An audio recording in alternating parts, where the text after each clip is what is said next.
आप और हम हर रोज सड़कों पर निकलते हैं, एक भरोसे के साथ है ना, कि हम सेफ हैं, हमारे अपने सेफ हैं। पर क्या हो अगर मैं आपसे कहूं कि ये सुरक्षा, ये भरोसा एक बहुत ही बारीक अदृश्य कानूनी धागे से बंधा था। एक ऐसा धागा जो किसी भी पल टूट सकता था। देखिए, ये कहानी सिर्फ एक कानून में बदलाव की नहीं है। ये उन छिपे हुए खतरों की है जो हमारी आपकी रोजमर्रा की जिंदगी में ठीक हमारी नजरों के सामने मौजूद थे।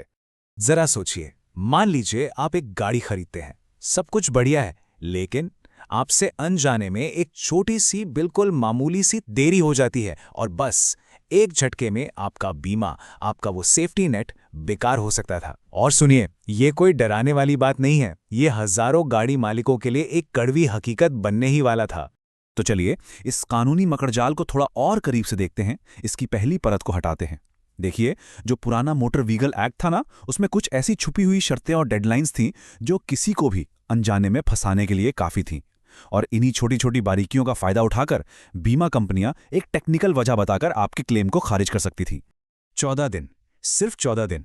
सुनने में तो लगता है कि अरे बस 2 हफ्ते ही तो हैं, लेकिन यही 14 दिन किसी के लिए सब कुछ पलट सकते थे। सवाल ये है कि आखिर किस चीज के लिए थे ये 14 दिन? तो ये था वो पहला जाल। मान लीजिए आपने एक सेकेंड हैंड गाड़ी खरीदी। अब कानून आपको सिर्फ 14 दिन देता था बीमा कंपनी को यह बताने के लिए कि गाड़ी का बीमा अब आपके नाम पर है। सिर्फ 14 दिन। अगर आप एक दिन भी चूक गए और खुदा ना खास्ता कोई हादसा हो गया तो गाड़ी के नुकसान का क्लेम सीधा रिजेक्ट। लेकिन अब जन विश्वास बिल ने इस जाल को काट दिया है। इस टाइम लिमिट को बढ़ाकर 30 दिन कर दिया गया है। ये वाकई में एक बहुत बड़ी राहत है। पर कहानी यहीं खत्म नहीं होती। ये 14 दिन वाला जाल अकेला नहीं था, एक और डेडलाइन थी, वो भी 14 दिन की। अब सोचिए, किसी वजह से आपकी गाड़ी का रजिस्ट्रेशन कैंसिल हो गया, तो आपको इसकी खबर भी बीमा कंपनी तक, हाँ आपने सही सोचा, सिर्फ 14 दिनों के अंदर पहुंचानी होती थी। अब यहां पर भी मालिकों को सांस लेने की मोहलत मिली है और इस टाइम को बढ़ाकर 30 दिन कर दिया गया है। ये एक और छोटा सा लेकिन बहुत ही जरूरी बदलाव है। अच्छा, अब एक और बड़ी उलझन की बात करते हैं। एक ऐसी चीज जो हम में से किसी के भी साथ हो सकती है, एक्सपायर हो चुका ड्राइविंग लाइसेंस। जरा सोचकर देखिए, आपका लाइसेंस कल ही एक्सपायर हुआ और आज कोई हादसा हो जाता है। जानते हैं पुराने नियमों में क्या होता? ये बीमा कंपनियों के लिए क्लेम रिजेक्ट करने का एक पक्का बहाना था। बस एक छोटी सी टेक्निकल गलती और आप बिल्कुल अकेले पड़ जाते थे। तो सवाल है, इसका हल क्या निकला? नया कानून अब एक 30 दिन के ग्रेस पीरियड को कानूनी मान्यता देता है। इसका मतलब यह है कि आपका लाइसेंस एक्सपायर होने के बाद भी अगले 30 दिनों तक उसे पूरी तरह वैलिड माना जाएगा। यह एक बहुत बड़ा बदलाव है। यह बीमा कंपनियों के हाथ से क्लेम खारिज करने का एक बड़ा हथियार छीन लेता है और गाड़ी मालिकों को एक मजबूत सुरक्षा कवच देता है। ये जो सारे बदलाव हमने देखे, ये सब एक बड़े सुधार की छोटी छोटी कड़ियां हैं और उस सुधार का नाम है जन विश्वास बिल। लेकिन एक बात साफ कर दूं, ये बिल सिर्फ गाड़ी मालिकों की टेक्निकल परेशानियों को दूर करने के लिए नहीं है। नहीं, ये भरोसे का एक नया चैप्टर शुरू करता है, और खास तौर पर उन लोगों के लिए जो सड़क हादसों का शिकार बनते हैं। ओके, तो अभी तक हमने गाड़ी मालिकों और उनकी मुश्किलों की बात की, लेकिन अब कहानी का फोकस बदलने वाला है। अब हम उन लोगों पर ध्यान देंगे जिनके लिए ये कानून सिर्फ पैसे या कागजों का खेल नहीं, बल्कि जिंदगी और मौत का सवाल बन सकते हैं, यानी दुर्घटना के पीड़ित।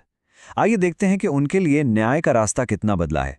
पहले क्या होता था कि पीड़ितों को मुआवजे के लिए दावा करने का एक लिमिटेड टाइम मिलता था। पर आप खुद सोचिए, जो इंसान किसी हादसे के सदमे से गुजर रहा है, जिसका अस्पताल में इलाज चल रहा है, वो भला कानूनी डेडलाइन का ख्याल कैसे रखेगा? इसी मानवीय पहलू को समझते हुए नए कानून में अब एक बहुत बड़ी छूट दी गई है। अगर पीड़ित एक सही वजह बता पाए तो उन्हें क्लेम फाइल करने के लिए 12 महीने तक का एक्स्ट्रा टाइम मिल सकता है। और अब बात करते हैं उन मामलों की जो हमारे समाज की आत्मा को झंझोड़ कर रख देते हैं। Hit and run. वो लोग जो किसी को टक्कर मारकर उसे सड़क पर छोड़कर अंधेरे में गायब हो जाते हैं। आप सुनिए, कानून का शिकंजा उन पर पहले से कहीं ज्यादा मजबूत हो गया है। ये देखिए, ये बदलाव कितना बड़ा है, ये आपको यहां साफ साफ दिखेगा।